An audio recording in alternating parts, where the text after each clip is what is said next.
Hello friends, 5310 John dear. കുറേ ആയിട്ടിത് fuel pump, അതുപോലെ injector, fuel ഹോസുകൾ, fuel filter എല്ലാം ഡാമേജായിട്ട് ഇങ്ങനെ കിടക്കുകയായിരുന്നു. അപ്പോൾ ഈ ഫ്യൂൽ പമ്പ് ഫിറ്റാക്കുന്ന ഭാഗത്ത് നമ്മൾ ക്ലീൻ ചെയ്ത് ക്ലിയർ ആക്കിയിട്ട് ടൈമിംഗ് ഗിയറിൻ്റെ ഇടയിലൊന്നും റെസ്റ്റൊന്നും പോകാതെ നമ്മൾ ഈ പേസ്റ്റ് ഇട്ടിട്ട് ഇതിനെ സെറ്റ് ചെയ്യാനുള്ള വർക്കാണ്. ഈ ഒരു ഓറിങ് നമ്മൾ ഈ റൗണ്ടിൽ ഈ ഓറിങ് ഫ്രഷ് എന്തായാലും ഫിറ്റാക്കണം. കാരണം ഇത് എൻജിൻ ചൂടാവുന്ന ഭാഗമായതുകൊണ്ട് ഇത് ടെമ്പറായിട്ട് ലീക്ക് വരാനുള്ള സാധ്യതയുണ്ട്. പേസ്റ്റ് ഇട്ടിട്ട് നമ്മളിതിനെ ഫിറ്റാക്കി.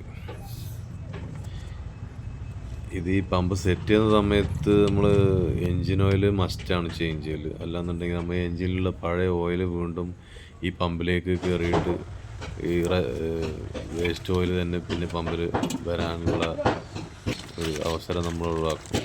ഈ ഇഞ്ചക്ടർ 3 നമ്മൾ പുതിയ ഇഞ്ചക്ടറാണ് സെറ്റ് ചെയ്യുന്നത്.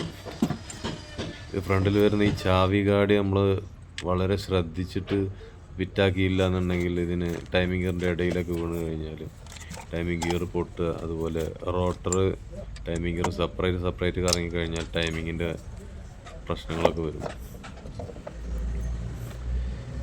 ഇതിൽ നമ്മൾ ഈ ഹോസുകൾ അതുപോലെ ഫിൽറ്ററുകൾ നിർബന്ധമായിട്ട് നമ്മൾ പുതിയത് തന്നെ ഫിറ്റാക്കണം.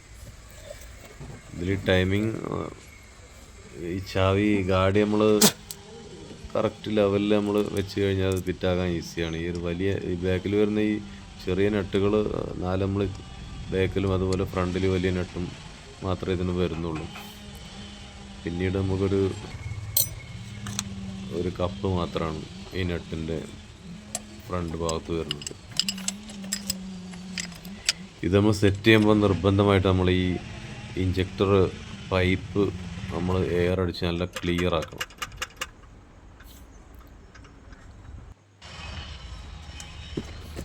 നമ്മൾ കിക്കർ ലോഡ് ചെയ്ത് എയർ എടുത്ത് ജസ്റ്റ് ഒന്ന് കിക്കർ ലോഡ് ചെയ്ത് കഴിഞ്ഞാൽ നമുക്ക് സ്റ്റാർട്ട് ചെയ്യാം.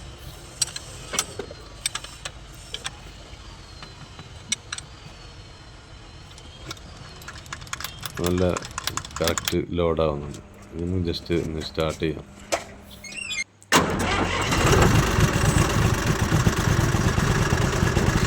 വൺ ടൈം തന്നെ ഫസ്റ്റ് റൗണ്ട് തന്നെ സ്റ്റാർട്ട് ചെയ്യും. ഓക്കെ, ഇപ്പോൾ നല്ല പുള്ളിങ്, നല്ല പവറുണ്ട്, പിക്കപ്പ് കാര്യങ്ങളെല്ലാം ഓക്കെയാണ്. ശ്രദ്ധിച്ച് ചെയ്ത് കഴിഞ്ഞാൽ വളരെ കറക്റ്റ്. പിന്നീട് നോക്കാം, നല്ല പവറാണ്.